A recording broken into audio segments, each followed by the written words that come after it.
Hello friends, my name is Rahul Gupta. A1 career academy में आपका फिर से स्वागत है। आज मैं आप लोगों के लिए लेके आया हूँ आज का जो करंट अफेयर्स है 29 मई 2026 का। और आज का जो करंट अफेयर्स है बहुत ही ज़्यादा इम्पोर्टेंट है। आप लोग देखोगे ये जो आज का जो टॉपिक है इससे एग्जाम में एकदम 100% क्वेश्चन बनते ही बनते हैं।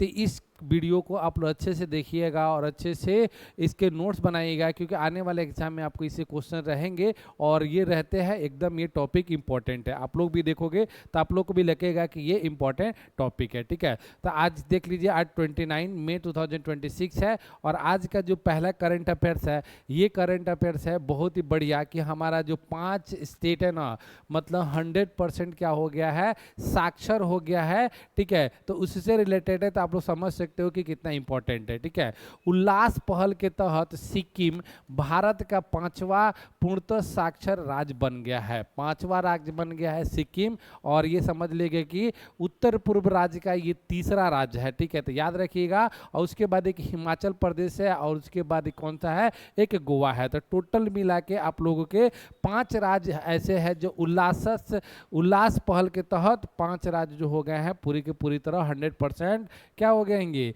100% साक्षर हो गए। जैसे देख सकते हो क्या यहाँ पे उल्लास, ठीक है, उसका फुल फॉर्म हिंदी में होता है समाज में सभी वर्गों के लिए आजीवन शिक्षा की समझ। उल्लास का यहाँ पे देख सकते हो understanding of life long learning for all society पहल के तहत सिक्किम राज्य को आधिकारिक तौर पर पूर्ण साक्षर राज्य घोषित कर दिया गया है। यह घोषणा गंगटोक स्थित सिक्किम विश्वविद्यालय के दीक्षांत समारोह में माननीय राष्ट्रपति द्रौपदी मुर्मू की गरिमामयी उपस्थिति में किया गया। तो आप लोग समझ सकते हो कि वहाँ पे राष्ट्रपति द्रौपदी मुर्मू भी अवेलेबल थी, तो वहाँ पे ये घोषित किया गया। ठीक है, सिक्किम जो होगा भारत का 5वां पूर्णतः साक्षर राज्य बन गया है, जिसमें देख सकते हो आप लोगों को मैंने बताया था, एक सिक्किम हो गया, दूसरा उसके बाद मिजोरम हो गया, फिर यहाँ पे देख सकते हो गोवा हो गया, फिर त्रिपुरा और हिमाचल प्रदेश हो गया। टोटल आपके 5 राज्य है जो उल्लास पहल के तहत क्या हो गए हैं, पूर्णतः साक्षर राज्य बन गया है। कौन कौन सा, सिक्किम, मिजोरम, त्रिपुरा, हिमाचल प्रदेश, गोवा। ठीक है, तो याद रखिएगा माननीय मुख्यमंत्री प्रेम सिंह तामंग, ध्यान रखिएगा माननीय मुख्यमंत्री जो है सिक्किम के कौन है, प्रेम सिंह तामंग है। तो याद रखिएगा ये भी उनका कौन है, ये मुख्यमंत्री, ये भी ध्यान रखना आप लोग के लिए जरूरी है। ठीक है, अगला जो इंपॉर्टेंट क्वेश्चन है, अगला इंपॉर्टेंट, ये भी बहुत ही ज़्यादा इंपॉर्टेंट है, इनको तो आप लोग जान भी करते हो। हेमंत बिस्वा शर्मा हैं ये, और ये आसाम के CM हैं। और ये समझ सकते हो कि बीजेपी की फायर ब्रिगेड, मतलब कह सकते हैं ये नेता है बीजेपी के। ठीक है, तो जैसे पहले योगी जी थे, उसके बाद अब इनका भी नंबर आया, ये भी मतलब बढ़िया बिंदास, मतलब जो भी है वो बोलते हैं। ठीक है, तो ये देख लीजिएगा। असम में विधानसभा ने समान नागरिक संहिता विधेयक 2026 पारित कर पूर्वोत्तर भारत में इतिहास रच दिया। तो पूर्वोत्तर भारत का ये पहला राज्य है, और देश का बोलोगे तो देश का ये तीसरा राज्य है। पहला राज्य कौन था, उत्तराखंड था। दूसरा राज्य कौन सा बना था, हमारा गुजरात बना था। और तीसरा राज्य आप देखोगे तो ये असम बन गया है, जो कि जिसने समान नागरिकता संहिता विधेयक पास कर दिया है। ठीक है, हेमंत बिस्वा शर्मा को आप लोग देख सकते हो।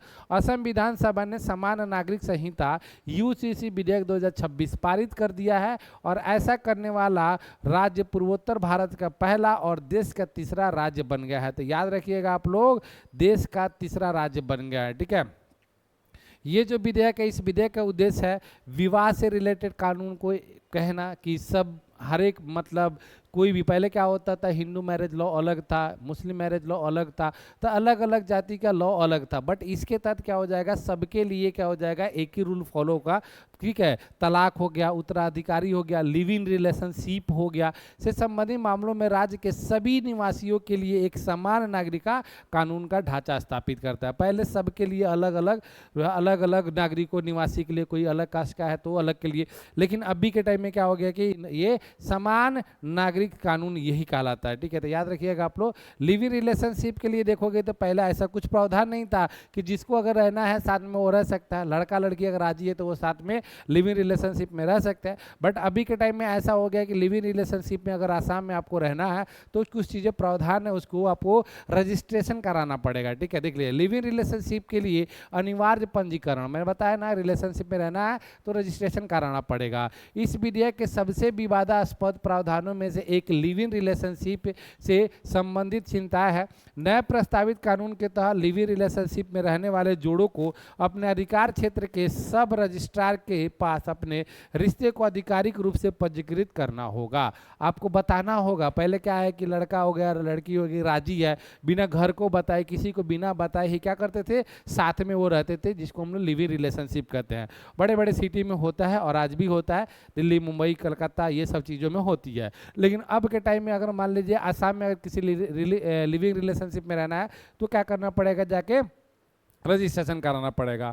लेकिन अगर रजिस्ट्रेशन नहीं कराते हो और आप पकड़े जाते हो तो उसके बाद आपको सज़ा हो सकती है। ठीक है, यदि वे 1 महीने के भीतर पंजीकरण कराने में विफल रहते हैं तो उन्हें कानूनी परिणामों का सामना करना पड़ेगा। ठीक है, देखो क्या है कि अधिकतम 3 महीने की क्या हो सकती है, कैद हो सकती है, जेल जा सकते हो आपको, 10,000 का क्या हो सकता है, जुर्माना लग सकता है आपको, झूठे बयान देने पर 25,000 का जुर्माना लग सकता है, तथ्यों को छिपाने पर 3 महीने तक की जेल भी हो सकती है। तो पहले ऐसा कुछ नहीं था, बट अभी धीरे धीरे चालू हो गया, उत्तराखंड हो गया, गुजरात हो गया और ये आसाम में भी अभी हो गया। ठीक है, यदि दोनों में से कोई भी साथी 21 वर्ष से कम आयु का है तो माता पिता या अभिभावक को सूचित किया जाना चाहिए। अगर 21 वर्ष से कम है तो माता पिता को भी क्या करना है, आपको इन्फॉर्म करना है कि हम लोग क्या करने जा रहे हैं, लिव इन रिलेशनशिप में रहने जा रहे हैं। ठीक है, यह विधेयक पंजीकृत लिव इन रिलेशनशिप से पैदा हुए बच्चे को भी कानूनी रूप से वैध मानता है। अगर मान लो कि साथ में लिव इन रिलेशनशिप में रहते हो और उस टाइम मतलब अगर बच्चा हो जाता है तो उसको क्या, उसको भी कानूनी वैध माना जाएगा कि आप लोग को वो रखना पड़ेगा। यदि लिव इन रिलेशनशिप आपसी सहमति से समाप्त हो जाता है तो अलगाव सरल होता है, लेकिन यदि विवाद उत्पन्न होते हैं तो महिला साथी अदालत के माध्यम से भरण पोषण कानूनी उपाय प्राप्त कर सकती है। अगर कहने का मतलब है कि लिव इन रिलेशनशिप में लड़का लड़की दोनों सहमति से गए, ठीक है, सहमति से रहे भी, उन्होंने साथ बिताया और कुछ समय के बाद अगर मान लो कि दोनों के बीच में जमती नहीं है, अगर दोनों ने अपने मतलब पूरी राय मसौदा के साथ मतलब अपने क्या बोलते हैं, अपने हिसाब से अपने मन से दोनों अलग हो जाते हैं, तब तक कोई दिक्कत नहीं है। लेकिन अगर लड़की ने अगर उसके ऊपर केस कर दिया, कोर्ट कर दिया, तो उनके लिए जीवन यापन के लिए एलिमनी भी देना पड़ेगा। लड़का का क्या, तो कुछ नहीं, लड़का नहीं कर सकता है, लड़की सिर्फ कर सकती है। पता नहीं समाज में कैसे लड़का और लड़की को दोनों को बराबर देखा जा रहा है, लेकिन ये चीज़ें चल रही है, तो कहीं ना कहीं मतलब लगता है कि गलत हो रहा है लड़कों के साथ। और लड़का हो भाई तो लड़के के साथ ऐसा ही होता है, ध्यान रखिएगा। इसलिए मैं बार बार बोलता हूँ, लड़का हो पढ़ाई करो, अपनी क्या बोलते हैं कैरियर बनाओ, और फिर उसके बाद ही आपका कुछ वैल्यू है। लड़का अगर कमाता नहीं है, कैरियर नहीं है, तो उसको कोई पूछने वाला नहीं है भाई साहब। तो थोड़ा सा ध्यान रखो, लड़के लोग थोड़ा सा संभल जाओ। ठीक है, लड़की के लिए पूरा नीचे से ऊपर देखिएगा तो सब कोई खड़ा है, सरकार भी खड़ा है, आपके अगल बगल में सोसाइटी भी खड़ी है। ठीक है, अगर रास्ते पे चलते हुए अगर किसी लड़का और लड़की के बीच में झगड़ा हो जाए, लड़की अगर थोड़ा सा अगर रोने लगे ना, थोड़ा सा अगर बोल दे, तो लड़का को पीटने के लिए 10 लोग वहाँ पे खड़े हो जाएंगे, उसका सपोर्ट करने के लिए, कैसे भी कुछ भी करने के लिए। लेकिन लड़का के पीछे कोई खड़ा नहीं रहता है। तो बस लड़कों के लिए एक ही चीज़ है, आप सफल हो जाओ, करियर बनाओ। जिस दिन आप सफल हो जाओगे तो उसके बाद वो लड़का हो या समाज, लड़की हो कोई भी हो, आपके पीछे ही जाएंगे। जब तक आपके पास कुछ नहीं है तो भाई समझ लीजिए कोई नहीं है। इसलिए पहला काम करो कि करियर बनाओ और जो भी है ऊपर लिए जाने का काम करो। तो महिला साथी अदालत के माध्यम से भरण पोषण कानूनी रूप से प्राप्त कर सकती है। ठीक है, तो ये भी चीज़ है, एलिमनी देना पड़ेगा। ठीक है, पहले शादी के बाद देना पड़ता था, अब लिव इन रिलेशनशिप में भी देना पड़ेगा। ठीक है, अब ये कहाँ तक सही है कहाँ तक गलत है वो तो पता नहीं, वो तो भाई जनता डिसाइड करेगी, सरकार ने बना दिया है। और आप लोग डिसाइड करोगे, ठीक है। विधेयक के तहत विवाह की आयु के नए नियम है, विवाह के आयु के नियम लगाए गए। 18 वर्ष के लिए महिलाओं के लिए और 21 वर्ष के पुरुष के लिए रखा गया है। नॉर्मली पहले जैसा था वैसा था। बाल विवाह कराने या उसे उससे में सहायता करने में शामिल किसी भी व्यक्ति को निम्नलिखित दंड का सामना करना पड़ता है। तो ठीक है, ध्यान रखिएगा भाई, कोई लड़का लड़की अगर भाग रहा है और आप उसके फ्रेंड हो तो पहले पता कर लो कि वो 18 साल की लड़की है कि नहीं और 21 साल का लड़का है कि नहीं तो अगर वो कम उम्र के है तो उनको तो सजा होगी तो होगी, लेकिन अगर आपने हेल्प किया है तो आपको भी क्या होगी, सजा होगी। अगर लड़की 18 साल से कम हो गई या लड़का 21 साल से कम हो गया तो उसका हेल्प करने में भी क्या हो सकता है, आप लोगों को सजा हो सकती है, क्योंकि ये सब काम में दोस्त वगैरह ज़्यादा मदद करते हैं, ठीक है। घर वाले फैमिली रिलेशन तो नहीं मदद करते हैं, लेकिन दोस्त ज़्यादा मदद करते हैं, ठीक है। तो दोस्ती निभाने के चक्कर में ऐसा वैसा मत काम कर देना, ठीक है। उनको समझाना। अधिकतम 2 वर्ष की कैद हो सकती है, ठीक है, ठीक है, हो सकता है, या पैसा भी फाइन लग सकता है या दोनों लग सकता है। यह कदम नाबालिग की शादी के प्रथाओं पर अंकुश लगाने के लिए किया गया कि नाबालिग में बच्चे लोग, मतलब लड़का या लड़की का शादी नहीं हो, ठीक है। बहुविवाह दंडनीय अपराध बनेंगे। अब देखिए यहाँ पे पहले क्या था, एक इंसान है तो एक इंसान लड़का है या मर्द है, ऐसे तो नॉर्मली लेडीज लोग का दो मतलब हस्बैंड नहीं होते, शादी नहीं करते हैं। ज़्यादातर मर्द लोग ही क्या करते हैं कि एक से ज़्यादा शादी कर लेते हैं। तो एक से ज़्यादा शादी पे भी क्या कर दिया गया, रोक लिया गया। बहुविवाह या द्विविवाह, एक या ये 2 से ज़्यादा विवाह अगर कोई करता तो वो भी दंडनीय अपराध माना जाएगा यहाँ से। इस विधेयक में बहुविवाह और द्विविवाह पर स्पष्ट रूप से प्रतिबंध लगाया गया है। इसका मतलब है कि उल्लंघन करने पर भारतीय न्याय संहिता, ठीक है, 2023 के धारा 82 के तहत दंड का प्रावधान होगा। जुर्माना हो सकता है, अधिकतम 7 वर्ष की कारावास हो सकती है। इस प्रावधान का उद्देश्य विभिन्न समुदायों में वैवाहिक जवाबदेही में एक रूपता स्थापित करना की है कि, ठीक है। तो ये चीज़ें को थोड़ा सा ध्यान रखिएगा आप लोग कि एक से ज़्यादा शादी करने की कोशिश मत करिएगा, ठीक है। जबरन, या अभी तो मुझे ऐसा लग रहा है कि लोग तो मतलब लड़की का तो पता नहीं, लड़का आजकल देखता है वो तो एक शादी करने से भाई पीछे हटता है। यहाँ पे 2-3 शादी कौन करेगा, एक शादी करने के लिए बोल दो तो आजकल के लड़के हैं ना पीछे हट जाते हैं, भाई हमें शादी नहीं करनी है। मतलब नॉर्मली ऐसा देखा जा रहा है, क्यों, क्योंकि इस टाइम बहुत ही ज़्यादा स्ट्रेसफुल लाइफ हो गई है, ठीक है। ऐसा नहीं है, बहुत सारा चीज़ें चल रही है। तो यहाँ पे बहु विवाह बनाने की कोई ज़रूरत थी कि नहीं थी वो पता नहीं, लेकिन एक से ज़्यादा के लिए प्रावधान था, यहाँ पे एक भी करने के लिए तैयार नहीं है लड़के सब। असम यूसीसी विधेयक उन विवाहों को भी लक्षित करता है जो माध्यम से संपन्न होता है। अगर मान लो जबरदस्ती से अगर संपन्न होता है तो उसके ऊपर भी कार्रवाई होगी, धमकी देकर, दबाव में डालकर, ऐसा भी शादी वगैरह होता है तो उसके ऊपर भी क्या है, ये सरकार के नज़र में टारगेट माना जाएगा। मौजूदा विवाह को छिपाना, अगर मान लीजिए आपकी शादी हो गई है फिर भी आप क्या करो, दूसरे को बता नहीं रहे हो और उसके बिना बताए कि मेरी शादी नहीं हुई है और किसी से और से शादी कर लेते हो, वो भी गुनाह है, ठीक है। तो ये सब तो पहले से गुनाह ही था, लेकिन अब ये प्रावधान भी लागू कर दिया गया कि इसके ऊपर आप लोग को सजा भी हो सकता है। धोखाधड़ी वाली जानकारी देना, यदि विवाह अपराध साबित हो जाते हैं तो सजा भी निम्नलिखित शामिल हो सकते हैं। 7 साल तक की सजा की जेल हो जाएगी, आर्थिक जुर्माना हो जाएगा। तो ये सब चीज़ें आप लोग को यूसीसी में आप लोग को लागू होगा, ठीक है। निश्चित संबंधों पर नियम हो गया, देखो यहाँ पे यह विधेयक करीबी रक्त संबंधी के बीच भी विवाह को प्रतिबंधित करता है। मतलब ये विधेयक बताता है कि आपके रिश्तेदारी वगैरह में जो होता है ना, शादी विवाह आप लोग नहीं कर सकते हो। जैसे आप लोग देखते हो ना कि बहुत सारे बच्चे वगैरह हो गए, भाग के शादी वगैरह कर लेते हैं, तो वो प्रावधान यहाँ पे क्या किया गया, रोक दिया गया है कि वो रिलेटिव वगैरह है तो उससे शादी करोगे तो कानूनी प्रक्रिया उनके ऊपर होगी, चाहे वो 18 साल की ज़्यादा के है लड़की हो, लड़का 21 साल का हो, फिर भी होगा। लेकिन ठीक है, जैसे आप देखते हो नहीं हो कि मुस्लिम लोग जो है उसमें मामा वगैरह ये सब के लड़का लड़की के आपस में शादी होता है उनका है, ठीक है, इसमें शामिल है, ठीक है। तो वही चीज़ें बताया जा रहा है। भाई बहन हो गया, माता पिता और बच्चा हो गया, चाचा और भतीजी हो गया, चाची और भतीजी हो गया, ऐसे प्रावधान को वहाँ पे रोक लगाया गया, ठीक है। हालांकि ऐसे समुदाय के लिए अपवाद की अनुमति दी जा सकती है जहाँ वैध प्रथागत परंपराओं के तहत ऐसे विवाह कानूनी रूप से स्वीकार है। तो जहाँ पे स्वीकार है, जैसे आप लोग जानते हो कि मुस्लिम लोगों में ऐसी शादियाँ वगैरह होती है तो उनके लिए स्वीकार है, उनके लिए कोई दिक्कत नहीं है। जो आदिवासी वगैरह है उन लोग के लिए कोई दिक्कत नहीं है, वो लोग कर सकते हैं, ठीक है, लेकिन बाकी लोग नहीं कर सकते। कानूनी प्रथागत छूट के बिना उल्लंघन करने पर दंडनीय कार्रवाई हो सकती है, अधिकतम 6 महीने की कैद और 50,000 का क्या हो सकता है, जुर्माना हो सकता है, ठीक है। विवाह और तलाक का पंजीकरण अनिवार्य किया गया है। अगर विवाह हो रहा है तो आपको रजिस्ट्रेशन करवाना है, पेपर बनवाने हैं, और आपका अगर मान लो डाइवोर्स होता है तो डाइवोर्स में भी आपको क्या करना है, पर पंजीकरण करवाना है। इस विधेयक में आधिकारिक पंजीकरण को भी अनिवार्य बनाया गया है। विवाह और तलाक दोनों का पंजीकरण 60 दिन के भीतर कराना अनिवार्य है। जानबूझकर की गई गलती पर 10,000 रुपये का जुर्माना लग सकता है। पंजीकरण के दौरान जाली दस्तावेज, फर्जी प्रमाण पत्र या झूठी घोषणाएं प्रस्तुत करना, शादी, तलाक, ये सब क्या है, गलत है भाई। रिलेशनशिप, लिव इन रिलेशनशिप, इसके परिणाम स्वरूप यह हो सकता है अधिकतम 3 महीने की कैद हो सकती है, अधिकतम, और 25,000 का क्या हो सकता है, जुर्माना हो सकता है, या दोनों हो सकता है, दोनों में से कोई एक या दोनों हो सकता है। ठीक है, तो याद रखिएगा आप लोग। तलाक और पुनर्विवाह संबंधी सुरक्षा, अगर मान लो कि किसी को तलाक करना है, फिर से दोबारा शादी करना है, तो पहले डाइवोर्स कराओ, फिर उसके बाद शादी करना भाई।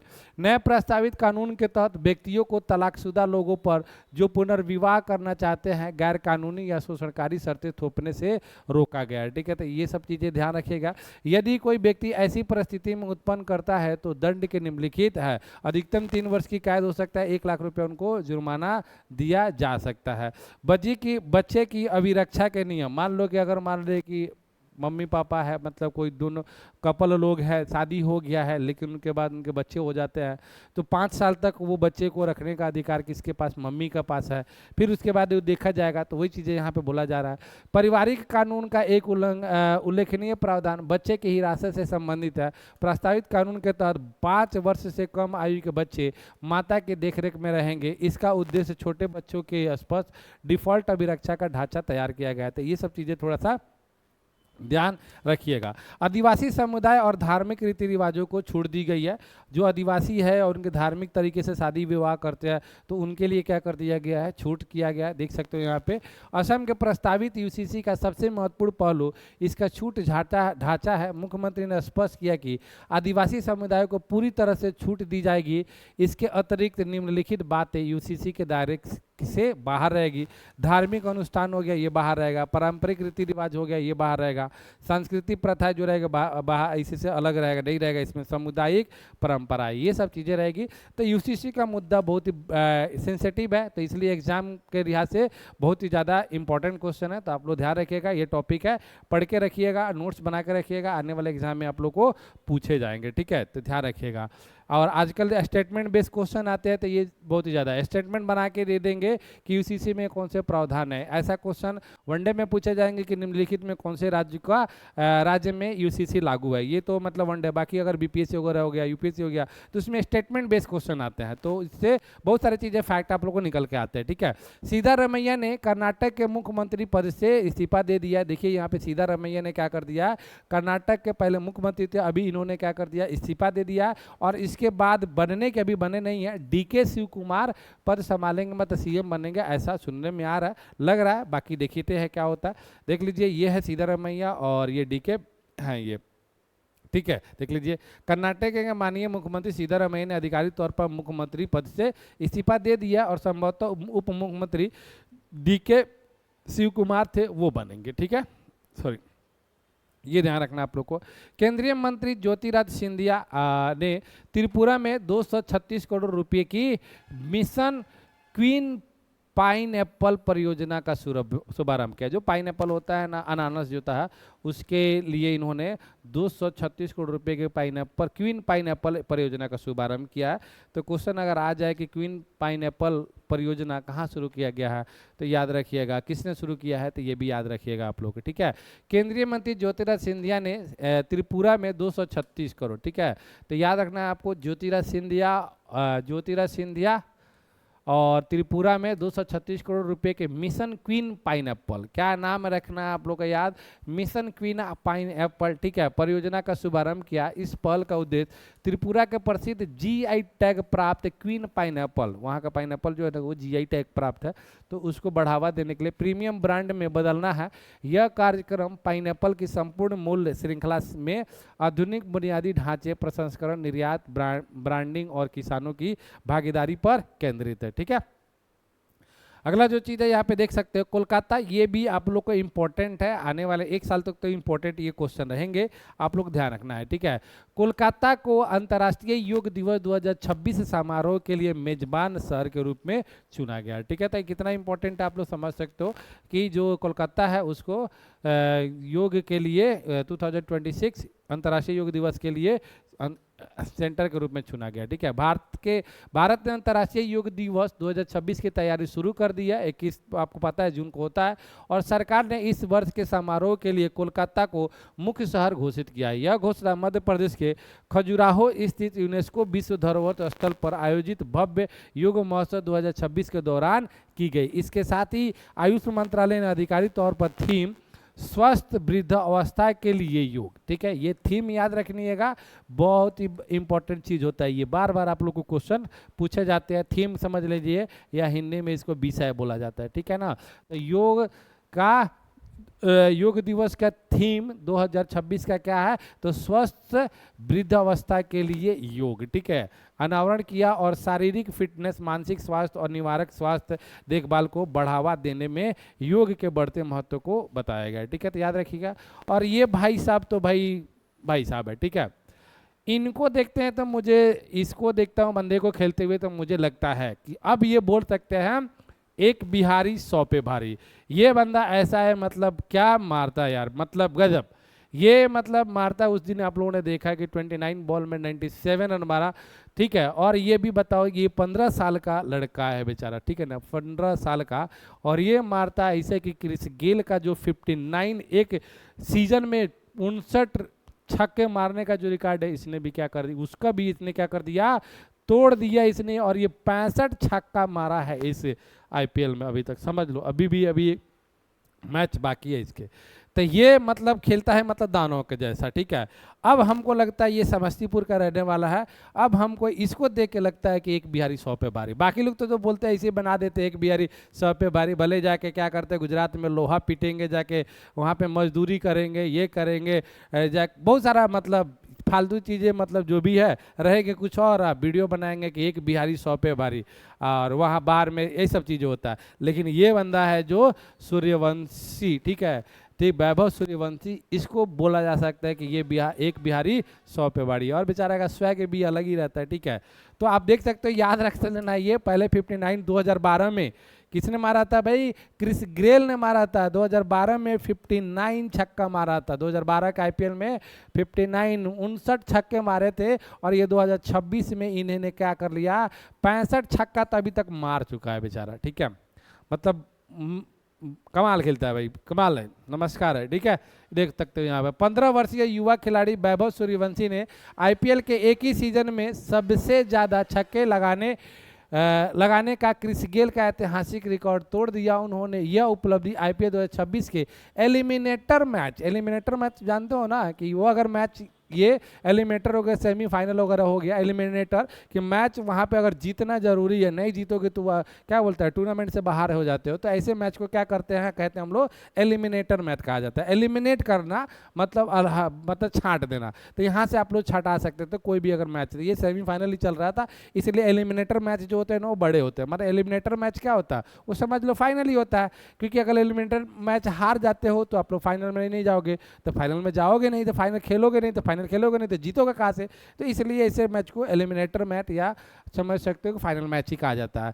में सनराइजर्स हैदराबाद के खिलाफ न्यू चंडीगढ़ के महाराजा यादवेंद्र सिंह अंतर्राष्ट्रीय क्रिकेट स्टेडियम में हासिल की। इसके साथ ही वे आईपीएल सीजन में 600 रन बनाने वाले सबसे कम उम्र के खिलाड़ी भी बन गए, समझ लो। और ये बेचारा मारा भी तो किसके खिलाफ है, सनराइजर्स हैदराबाद के खिलाफ है, जबकि सनराइजर्स हैदराबाद में अलग ही लेवल पे खिलाड़ी है। पूरा आईपीएल में बोला जाता है कि दानव वहाँ पे भरे हैं और वो लोग मारते हो, जैसे अभिषेक शर्मा हो गया, फिर उसके बाद ट्रेविस हेड हो गया, फिर उसके बाद वो क्या बोलते हैं ईशान किशन हो गया, तो ये सब मारते हैं। उसके खिलाफ में ऐसा मारा है ये, मतलब पूरी की पूरी सब तरफ चारों तरफ तबाही सब एक ही अपना भाई सूर्यवंशी, ठीक है। तो देख लो भाई, ये फिर से एक बार देख लो, अब आप लोग बोल सकते हो एक बिहारी सब पे भारी। ठीक है, तो दोस्तों इसी के साथ हमारा आज का करंट अफेयर्स खत्म होता है। और करंट अफेयर्स के कुछ रिलेटेड आपको डाउट्स है तो पूछ सकते हो, और वीडियो अच्छा लगता है तो लाइक कमेंट शेयर करो यार, और क्या कर सकते हो, इतना ही तो करो।